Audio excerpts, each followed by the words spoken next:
7 días por 98.1 FM Mundo. Ecuador tiene opciones claras para mejorar su competitividad y productividad. Una de las principales es la reforma en la regulación laboral vigente, que en las últimas semanas se está analizando a nivel gobierno, empresarios y trabajadores. Hablamos hoy con Adrián Ordóñez, él es gerente general de COFACE Ecuador, en torno a lo que plantean ustedes como las 6 estrategias clave que el Ecuador necesita para impulsar la competitividad. Adrián, muchísimas gracias por estar con nosotros en la radio. Hablemos un poco de esto. Mucho se habla de que Ecuador no es competitivo a nivel internacional. Entonces, no podemos llegar con X o Y producto a tal mercado porque no somos competitivos. Y esto empieza a ser casi que una frase cliché, de que no somos competitivos. ¿Por qué? Porque no somos buenos, porque no tenemos materia prima, porque... ¿Qué es lo que pasa con la competitividad? Te doy la palabra, buenos días. Muchas gracias, Roberto, gracias por la invitación, saludos a quienes nos escuchan. Sí, yo quisiera empezar poniendo un poquito de contexto de este tema que bien tú dices se está volviendo casi un cliché, pero creo que esto es un resultado efectivamente de la importancia que tiene la competitividad en el Ecuador. Y para dar un poco de contexto, quiero resumir en una frase muy potente pero muy corta, y para mí la dolarización depende de la competitividad, y me voy a explicar. Como sabemos todos, el Ecuador a enero del 2000 decidió salir del sucre y adoptar al dólar como la moneda de recurso legal, cosa que creo que ha sido lo mejor que nos ha sucedido. Yo soy un fiel defensor de la dolarización, pero esta tiene que ser bien administrada. ¿Y por qué la dolarización depende de la competitividad? ¿Por qué digo esto? Y es porque la dolarización depende de que haya dólares en la economía. Y la disponibilidad de dólares en la economía hoy principalmente depende de las exportaciones. Y las exportaciones dependen principalmente de la competitividad, entendiéndose a la competitividad como la capacidad de nuestros productos y servicios de exportación de competir en mercados globales. Te voy a dar un ejemplo muy sencillo como para entender este efecto de la competitividad atado a la dolarización. Pensemos en una transacción de comercio exterior entre Ecuador y Colombia, y me voy a remontar al año 2006-2007, cuando el tipo de cambio entre el dólar y el peso colombiano estaba alrededor de 1.500. Vamos a hacer un ejemplo académico de que un dólar son 1.500 pesos. Y vamos a decir que un kilo de camarón ecuatoriano cuesta $1. Okay. A ese tipo de cambio, un colombiano que quiera importar un kilo de camarón tiene que disponer de 1.500 pesos. A un tipo de cambio, compra $1, hace la transacción y llega el kilo de camarón. Ahora, en este ejercicio académico, que ha sido un resultado de la realidad, porque hoy el tipo de cambio con el peso colombiano, vamos a asumir, está en 3.000 pesos por dólar, más o menos está por ahí. ¿Qué es lo que sucedió? Que si este mismo colombiano quiere importar el mismo kilo de camarón ecuatoriano, hoy tiene que disponer del doble de pesos para importar la misma cantidad de camarón. O por el otro lado, si no dispone del doble de pesos, solo puede importar medio kilo. Esa es, por ejemplo, una realidad del efecto de la competitividad en la variable tipo de cambio. Y el dólar efectivamente se ha apreciado mucho en estos últimos 6-8 años, y esto ha restado competitividad. Esta es una competitividad de tipo de cambio. Después tenemos que hablar ya de la competitividad de las variables reales, como las condiciones de empleo, como la tasa de interés en el Ecuador, como el acceso a infraestructura básica, y sobre eso podemos ir punto por punto. Pero resumiendo esta introducción, yo te diría que el Ecuador debe discutir 2 temas, el uno que es la corrupción y el otro que es la competitividad. Si queremos progreso, desarrollo para el Ecuador, la competitividad tiene que estar en la agenda del día a día. Ahora, yo te pregunto, para ser un poco pragmáticos con el tema de la competitividad, ¿qué nos falta para ser competitivos? En hechos prácticos, es decir, mucho se habla de la reforma laboral. Las empresas, el empresario se queja de que laboralmente tiene muchas trabas para poder crecer. El empleado, en cambio, se queja que quiere tener más derechos. Es decir, beneficios, sí. Cada uno quiere tener el sartén por el mango, y se va complicando porque nadie trabaja en favor del desarrollo. Entonces, hay complicaciones, hay trabas.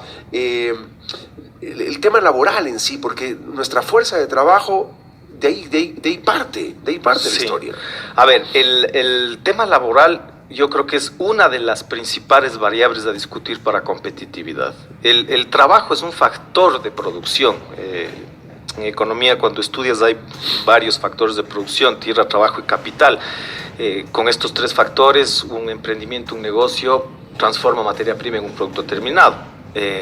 Yendo específicamente al tema, al factor de producción trabajo, en este caso el recurso humano, opera en un entorno laboral, y el entorno laboral, la regulación laboral en el Ecuador es extremadamente rígida, y en esto hay varios detalles. Yo quiero hablar un poco de ello.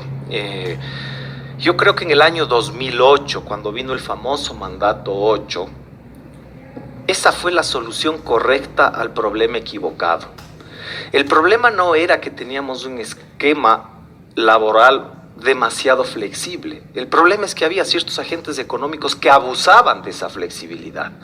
Y la solución correcta al problema equivocado fue eliminar la flexibilidad, cuando en realidad lo que se debió hacer es controlar a quienes estaban haciendo abuso de esa regulación en merma de los beneficios de los trabajadores. Entonces, hoy en general todo el aparato productivo opera sobre un régimen laboral extremadamente estricto, rígido. Puedo poner un ejemplo que no solamente es de rigidez, pero para compararnos con Colombia, y ocupo este ejemplo porque es algo muy del día a día y con economías muy similares y con quien tenemos un comercio exterior muy amplio. Para que tú tengas una idea, en Colombia la jornada laboral es de 48 horas a la semana, en Ecuador es de 40. Solo ahí tienes un 20% de productividad a favor de Colombia. Pongamos un ejemplo muy sencillo: si una empresa manufacturera de zapatos hace 100 zapatos en 48 horas, en Ecuador vamos a hacer 80 zapatos. Esa es la diferencia, y el costo laboral se tiene que distribuir en la producción de cada uno de los dos casos. Entonces tienes el efecto de jornada laboral, tienes el efecto de que no se puede contratar jornadas parciales o por horas. Y yo creo que es súper importante abordar un debate de buscar esquemas de contratación más flexible, sin que esto represente atentar con los derechos de los trabajadores, pero permitir al aparato productivo, a los empresarios, tener esa flexibilidad para entrar y salir de los mercados a medida de que la demanda se mueve, porque la demanda no es fija. Pero sobre todo hoy que el mundo está cambiando tanto, Adrián, donde las cosas ya cambiaron, y quienes no lo quieran ver, es un tema de necedad hoy, de terquedad, porque el mundo ya cambió y el teletrabajo funciona mucho, el trabajo a distancia, hay muchísima gente que trabaja desde Ecuador hacia otros países, desde su casa, muchas empresas que ya están optando, las grandes corporaciones están optando ya por dar a los empleados al menos un día a la semana para que trabajen desde sus casas. El caso no solamente de Google, de las icónicas Universal Studios, hay una cantidad de empresas que le dicen a los empleados: señores, ustedes vienen acá 4 días a la semana, y uno se queda porque pierdes mucho tiempo en desplazamientos. ¿Y eso cómo se llama, Roberto? Eso es flexibilidad. Flexibilidad laboral. Hay que ser flexibles. Entonces en los tú esquemas trabajas de en base contratación. a resultados y no a calentar el puesto 8 horas en una oficina. Entonces te vuelves mucho más productivo.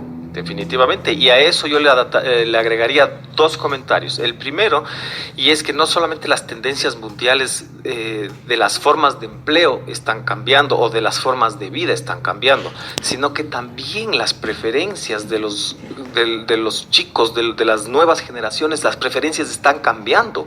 Hablamos de esta generación de los millennials, que tienen completamente otro tipo de intereses de los que pudimos haber tenido las generaciones anteriores. Y a esa dinámica, ese cambio de intereses, tiene que ir acompañada a la legislación laboral. Otro tema, la globalización. Era completamente distinto competir hace 30 años, cuando el comercio exterior no estaba globalizado como está ahora.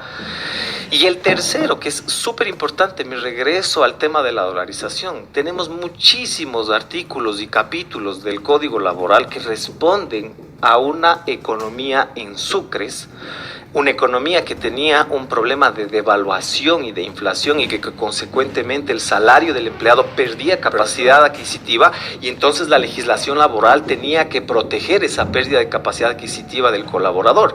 Hay muchísimas condiciones del Código Laboral que todavía responden a esa realidad de devaluación que hoy en dolarización no existe. Entonces es necesario actualizarnos, modernizarnos, flexibilizar, pero insisto, esto no significa atentar contra los derechos de los trabajadores.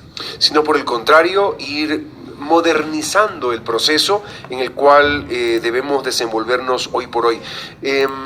son muchos temas los que se pueden abordar en torno a lo que es mejorar la competitividad. Yo te hago una consulta final, nada más por un tema de tiempo.